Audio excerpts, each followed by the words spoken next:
안녕하세요. 기술자군입니다. 오늘은 언어의 기술 1강 발문에 대해서 공부할 것입니다.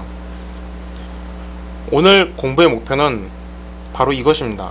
발문이 뭐지? 라고 했을 때 한 문장으로 매우 깔끔하게 답할 수 있으면 됩니다. 이것에 대해서 답하는 것이 오늘 강의의 목적입니다.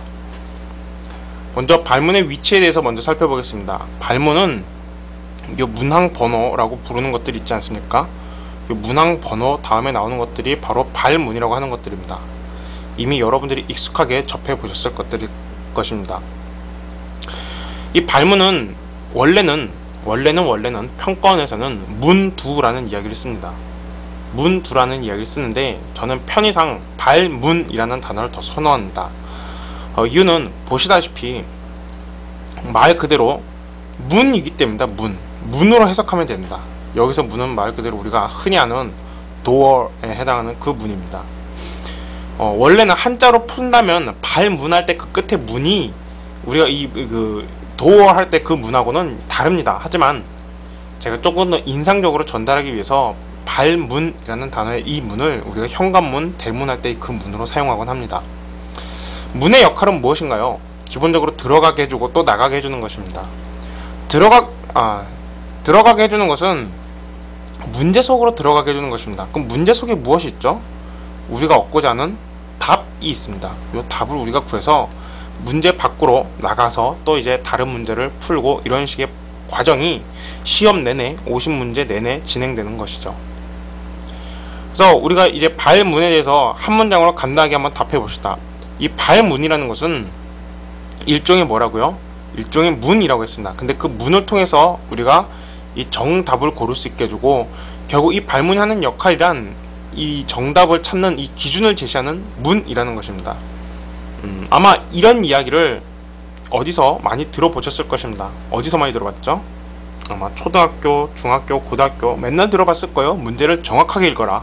문제를 정확하게 읽으란 말 학생들이 태어나서 안 들어본 학생은 없을 것입니다.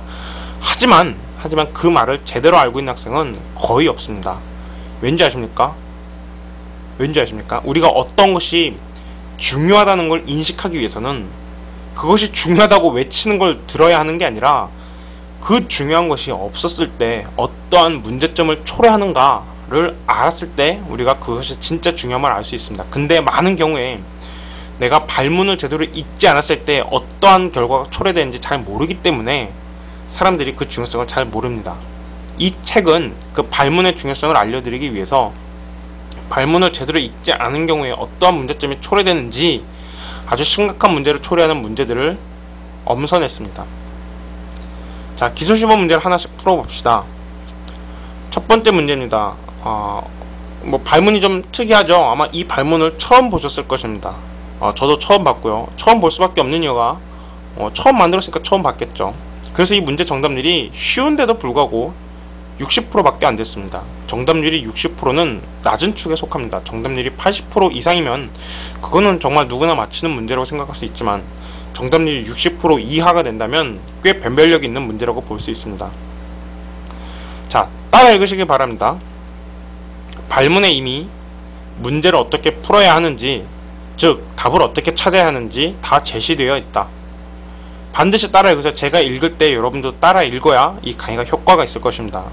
따라 안 읽으면 점수가 안 올라요. 지금 제가 젖을 퍼붓고 있죠. 반드시 따라 읽으세요. 발문에 이미 문제를 어떻게 풀어야 하는지, 즉 답을 어떻게 찾아야 하는지 다 제시되어 있다고요. 문제를 다시 한번 살펴보겠습니다. 제가 중요한 부분을 크게 했는데 단어의 반복을 통하여, 맞아요?